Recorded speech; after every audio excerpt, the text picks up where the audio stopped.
Board के paper को कैसे सॉल्व करते हैं, इसको सॉल्व करने का तरीका। सबसे पहले हमारे पास आएगा इंशाइया तर्ज।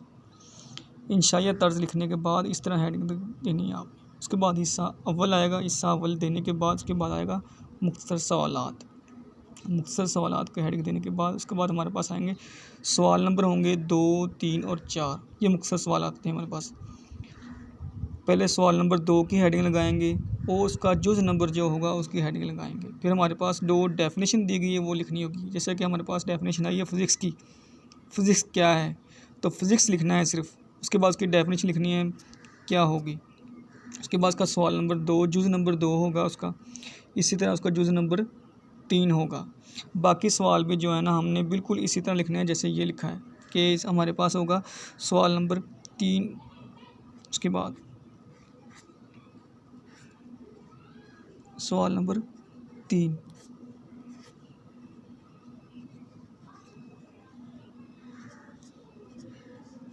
ये सवाल नंबर 3। इसका जुज़ नंबर हमारे पास कौन सा होगा, फर्ज करें जुज़ नंबर हमें आता है 4। उसका 4 हेडिंग देनी है हमने इस तरह, ठीक है। तो ये हमारे पास था। उसके बाद ये हिस्सा हमारे पास था अव्वल हिस्सा। और इसी तरह हमारे पास है दूसरा हिस्सा दोम।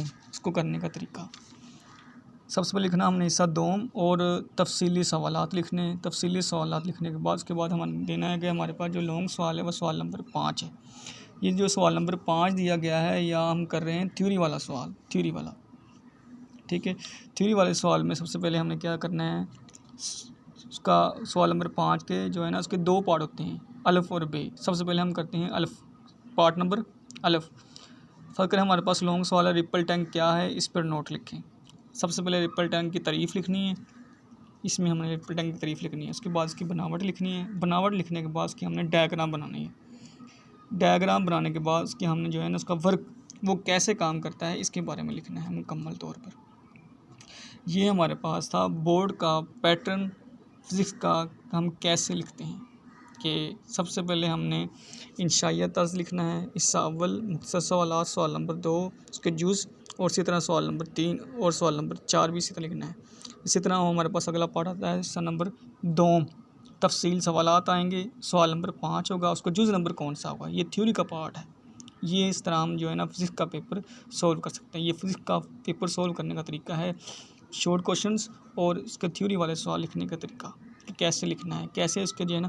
देखिए ये पेपर प्रेजेंटेशन कितनी अच्छी बनी हुई है। अभी हमने कुछ लिखा भी नहीं है, फिर भी जो है ना लिखने के अलावा कितना प्यारा, कितना खूबसूरत लिखा हुआ है। पेपर प्रेजेंटेशन आपकी सबसे जो है ना मेन है।